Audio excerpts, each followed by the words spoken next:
Hello guys, how are you doing? So here with another deck profile, basically an update to the rank 4 Anti-handtrap Gass deck build.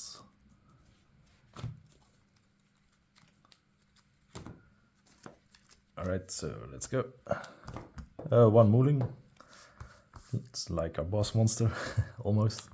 I'm running one kaiju, very searchable in this deck build. One tidal, for, yeah, self-explanatory, I think everybody runs it right now. Two icejade ran. I decided to up the count to 2. Compared to the previous build, I think 2 is the perfect number. In my older builds I did as well, running a double, so yeah, I want to see it more often for certain types of combos. I removed one Megalo, by the way, to make room for one icejade ran. If I struggle going second, I might take it back. Megalo, I mean, because it did help a lot with breaking boards. One icejade Remora. I think I only need one in this build. I've been thinking about 2, but with 3 cradle it's like 4 copies, so should be enough. One searchable Lapis Dragon, of course for combos. Then one of the reasons, the main goals of the deck is to stop handtraps, so 3 minstrel. You want to see it in your open hand always. One icejade RNG.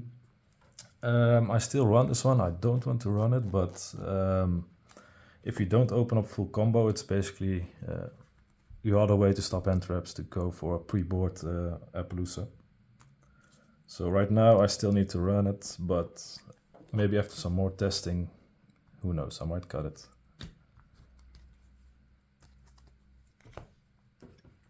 Now before it used to be double pike. I got the one in the mail, by the way, super rare, nice. But I've decided to go with a little tech card here and used Beautiful Princess. So basically the 1-for-1 will be live now. It will act as another Mermail pike copy. Yeah, it has the ability to go into rank 4s now as well. So you have level 4 acces with 1-for-1. Basically it's like running 3 copies of Apis Pike. What else? Yeah, I'm not sure if this is actually a better or not, because Beautiful is more fragile to handtraps. It does aid in deck's consistency and also versatility. You can do more crazy shit, so for now I'm just trying that out. If it doesn't work out, I'll put back the double Apis Pike.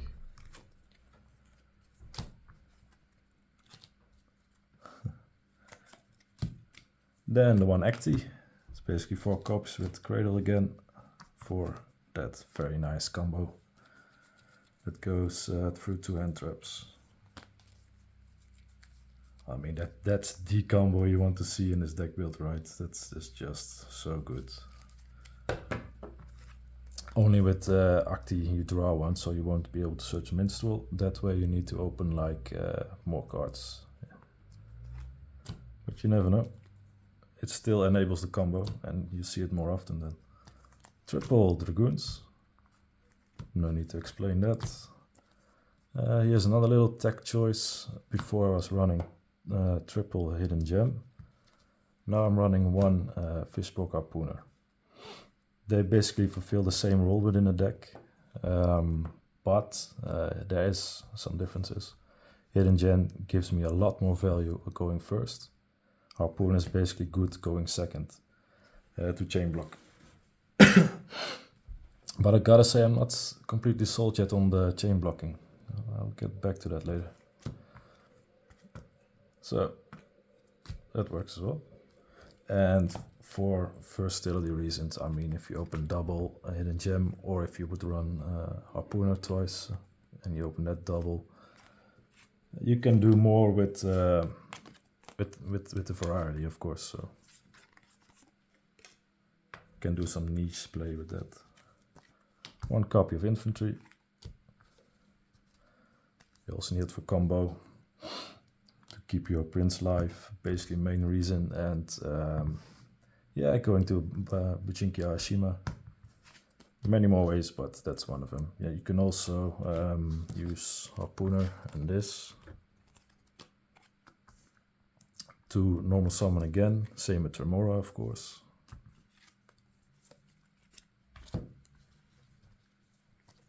Triple Deep Sea Diva. In Triple Prince. Then the 1 Crystal Girl, you only need 1. I mean, she is just amazing. Summoning her off Donna, giving you follow-up, being the missing piece for certain combos. Yeah, I mean, if you open up icejade RNG and Crystal Girl, you have a pre-board Apollousa right there. I'm not sure if you know it. It's like boop, boop. You summon RNG. Use Cradle. And go for discard a water monster, summon this one with the token. Oh, I had you discard the Crystal Girl, of course. You have a level 5 or higher on the field.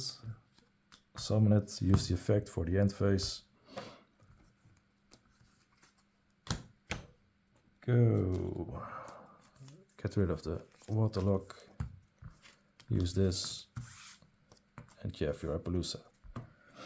Now you still need to open Tremor alongside this, or Hidden Gem, or something to, or Harpooner. So it will function as a pre-board.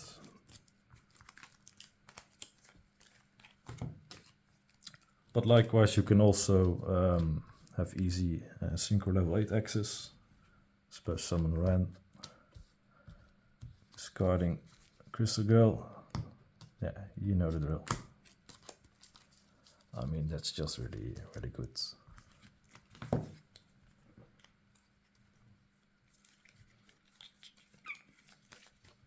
So yeah. 1 crown by the World Chalice for the IP package and the combo lines. Triple icejade Cradle. Great Searcher in the deck. Double Aria. So you can also search Ran again if you want. And the Sea Serpents, of course. Double Small World. Yeah, I went back to this. I don't care about the meta anymore, fuck it. Before I used to run Triple Tactics Talent. I was never a fan of this card actually, because we are so reliant on our Deep Sea Diva plays that, yeah, you know, it doesn't stop Handtraps, it only makes you extend. And if you opened up Pike beforehand, and they try to hand trap Pike, you could extend further into Diva, and then it works out, you know. But provided you still have, you know, a Harpooner or Hidden Gem or Tremora. But if it's the other way around, then it just sits in your hand. And if they fuck up your Diva play, then yeah, what are you going to extend into? You know, you can extend it to Ren and other things, but nothing all that great, I think. With Ren, you can still go into the IP package. That's actually still good, but most often it sits in your hand. And these days, yeah, we do live in a meta where there are a lot of Handtraps, especially by the Snake Eyes. But people could also just run full-on board breakers, and then it becomes useless.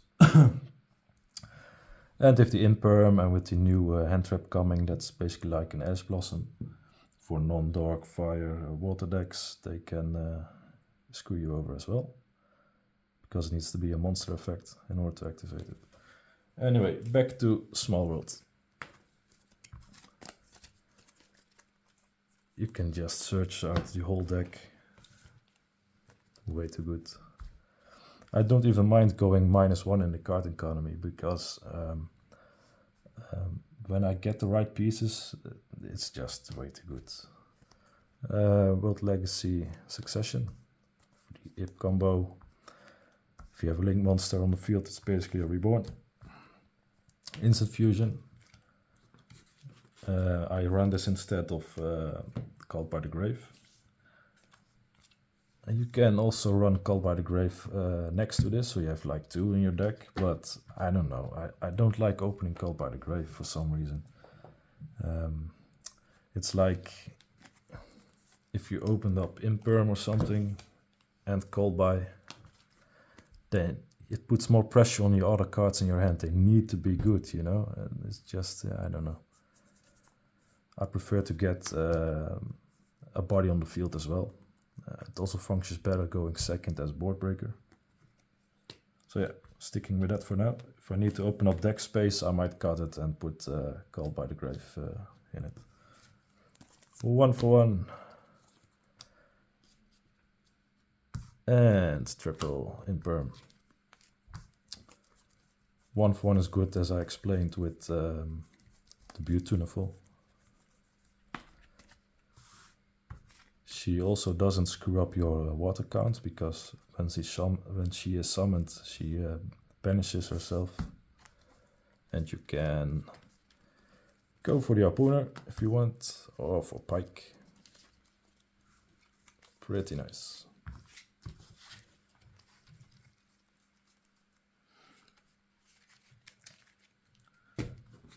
On to the extra deck.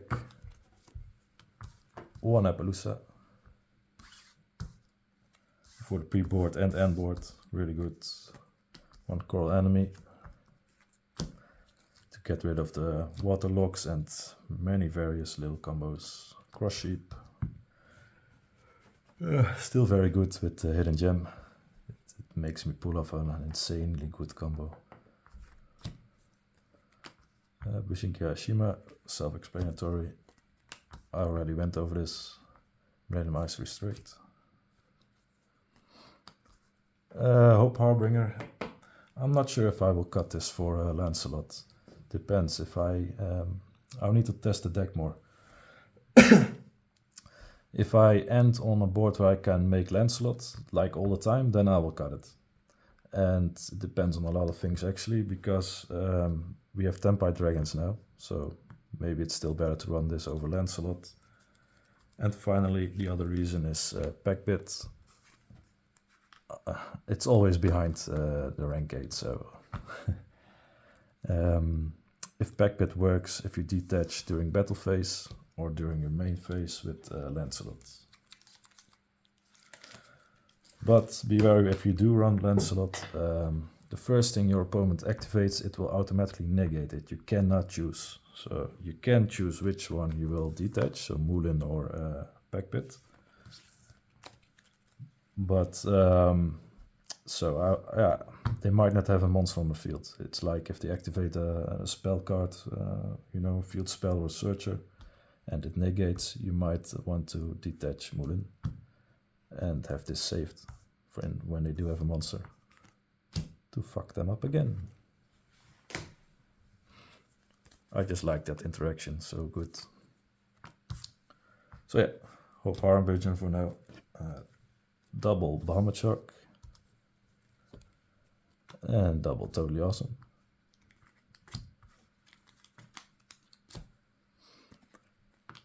I decided to add that level 10 water synchro, because yeah, you just need to be able to with the Ren to create one. And this, she is not all bad. Pretty decent card. Deep Sea Prima Donna. Certain combo lines. Yeah, finally went to her. Yeah, it's alright. Pretty good actually. The IP, World Chalice, Justice or whatever, and Material Metal Marcher. And I almost forgot, of course, Packbit.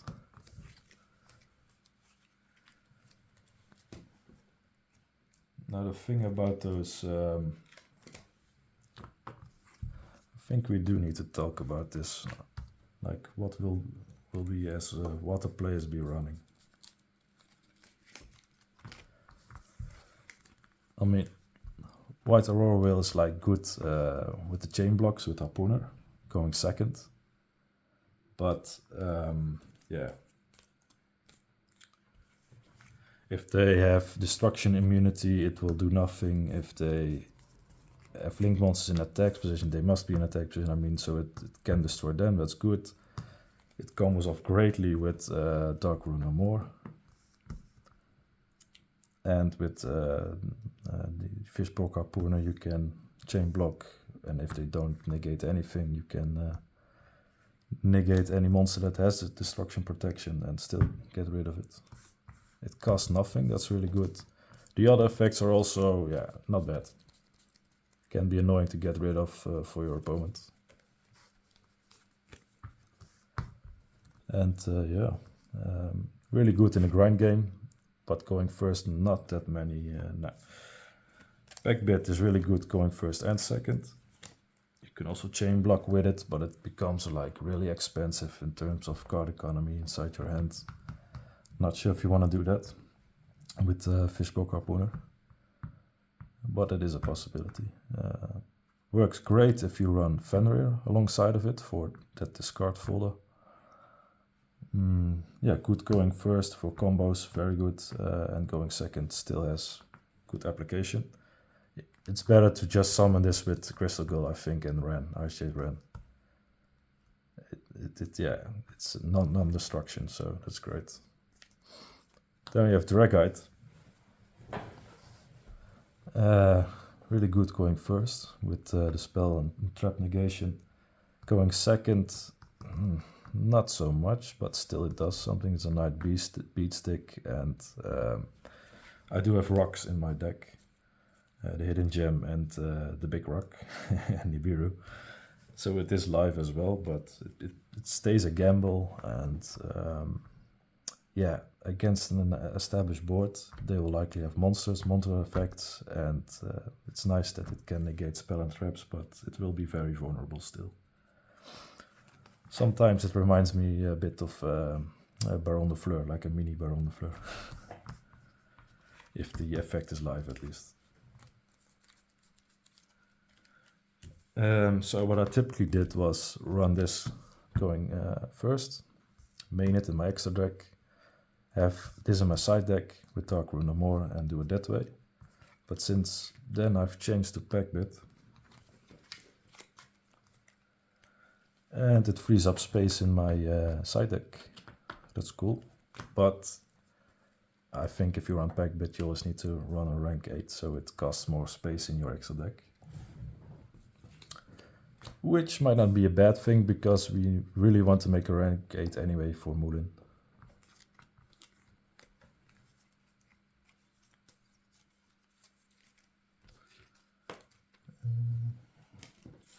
On to the side deck.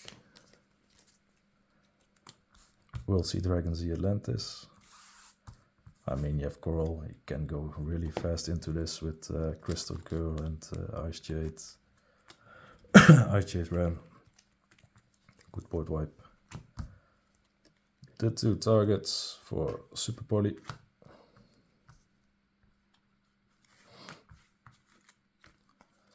The Big Rock. So now that I run Small World, it becomes like a board breaker on its own, because I can search out the kaiju. And if I run against any back row heavy decks, I can side in denko sekka. And still have my normal summon with the Hidden Gem, so it works really well. You can use Pike to go into it, or Dragoons. I wouldn't use Dragoons, but for Small World, use the bridge like Pike. You cannot use Acti because it has the same defense. So be wary of that. Too evenly. It really sucks to lose the battle phase, but very good board wipe still nonetheless. They have less Omni Gates now. We do. We're totally awesome, so that's a good strength of us. Yeah. Also good for the back row decks. Then I used to run triple Dark Ruler no more, but I'm choosing to side this out for Ultimate Slayer. Also triple, 2 are in the mill there on the way. It's not once per turn, so you can still, yeah, even if you open double with it. And if you think about it, we have great targets for it. I mean, backbit, you can use it for the synchro. If your opponent has a synchro monster on the field, use Ultimate Slayer, send backbit, and then you can push another monster into the spell and trap card zone. You cannot target itself when sending this way because it was not properly summoned first as a synchro monster, so be wary of that. You cannot use it to, as you usually would do. The other targets, that's the cool thing. For XYZ, you will get a water monster back from your graveyard to your hand. So yeah, that's great. And for the Super Poly, you are running Garura to draw one, so the only missing one is Lynx. So you just send Coral or any decent link, but nothing special there. The upside is you get your battle phase still.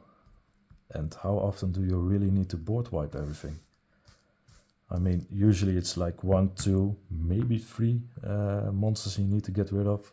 Usually just 2, and the rest you can get rid of by other ways. Not that dangerous, not that annoying or anything.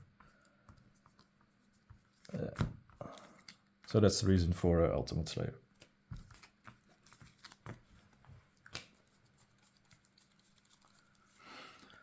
Yeah, that was the update for the deck profile. Thanks for watching. See you in the next one. And I've got some cool combos coming up. See you then. Ciao.